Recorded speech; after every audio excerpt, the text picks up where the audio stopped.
राजा पतित पावन सीताराम।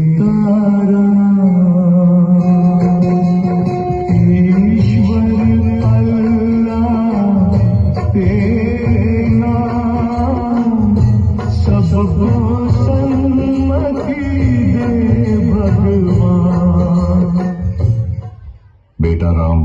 बेटा राम, राम उठो राम। हाँ, आप कौन हो? मैं मोहनदास करमचंद गांधी हूँ। मोहनदास करमचंद गांधी अर्थात महात्मा गांधी? हाँ बेटा, लोग मुझे इसी नाम से ही पहचानते हैं। बेटा इधर आओ, तुम क्यों उदास लग रहे हो? बापू, बात यह है कि कल आजादी का पर्व है और मुझे कल स्कूल में उसके बारे में कुछ बोलना है, इसलिए। उसमें क्या बड़ी बात है, आजादी के बारे में कुछ बोल देना। लेकिन बापू, क्या सच में हम आजाद हुए हैं? तू ऐसा क्यों बोल रहा है? चलिए बापू, मैं आपको कुछ दिखाता हूं। देखिए बापू, उस घर में। मम्मी पापा, मुझ पर थोड़ा रहम करो प्लीज, मुझे आगे पढ़ने दीजिए। मैं आगे पढ़ना चाहती हूँ और डॉक्टर बनना चाहती हूँ। बस बेटा, आपने बहुत पढ़ लिया। हमारे समाज में लड़कियां इतना पढ़े यही बहुत बड़ी बात है। पढ़ना लिखना छोड़ो और अपनी शादी के बारे में सोचो। क्या मुझे पढ़ने लिखने की और मेरे सपने पूरे करने की भी आजादी नहीं मिलेगी? आइए बापू, उस घर में भी देखते हैं। मेहरबानी करके आप यह व्यसन छोड़ दो और घर में भी ध्यान दिया करो। अब हमारे घर में खाने के लिए अनाज का दाना भी नहीं है। वह सब कुछ मुझे नहीं पता, बस मुझे पैसे दो। मेरा शरीर कांप रहा है और दिमाग काम नहीं कर रहा है। अब जल्दी पैसे दो, मुझे देर हो रही है। नहीं, यह पैसे मैं नहीं दूंगी। ये तो बच्चों की किताबें लेने के लिए रखे हैं। चुपचाप मुझे पैसे दो और यहाँ से हटो, मुझे जाने दो। हे ईश्वर, मेरे पति की इस व्यसन की आदत से मुझे कब आजादी मिलेगी?